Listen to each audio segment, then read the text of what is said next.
आज की ये रेसिपी उन पेरेंट्स के लिए है जिनके बच्चे छोटे हैं और वे अपने बच्चों का वजन जल्दी व हेल्दी तरीके से बढ़ाना चाहते हैं। खीर को खिलाने से बच्चों का वजन बहुत तेजी से बढ़ने लगेगा। आप इसे बच्चे को रोजाना भी बनाकर खिला सकते हैं।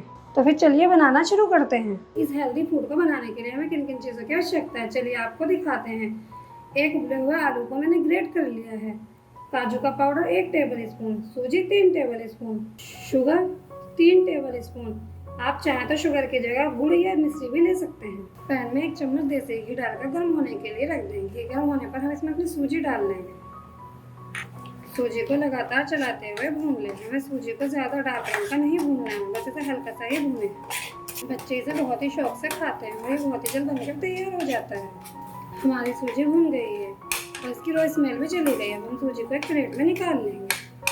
अब पैन में 1 चम्मच घी और डाल लें और अब हम इसमें अपने आलू को भूनेंगे।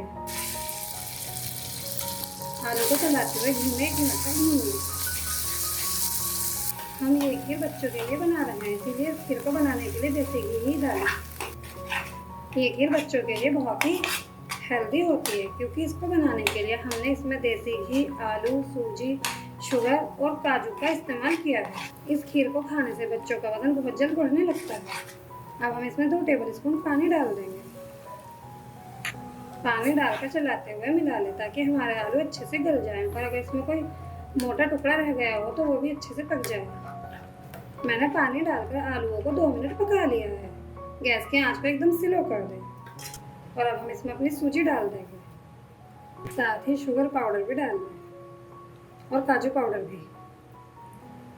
और अब हम डालेंगे इसमें 1 गिलास पानी।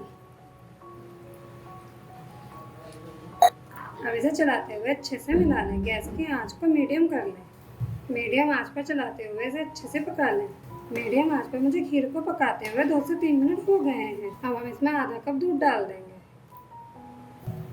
दूध डालकर इसे 2 मिनट और पका लें। हमारी खीर बनकर तैयार है। गैस को बंद कर दें। अगर आप इस खीर को छोटे बच्चों के लिए बना रहे हैं तो आप इस खीर को थोड़ा पतला बनाएं। हमारी हेल्दी खीर बनकर तैयार है। आप चाहें तो बच्चों को इसे रोज़ाना बनाकर खिलाएं।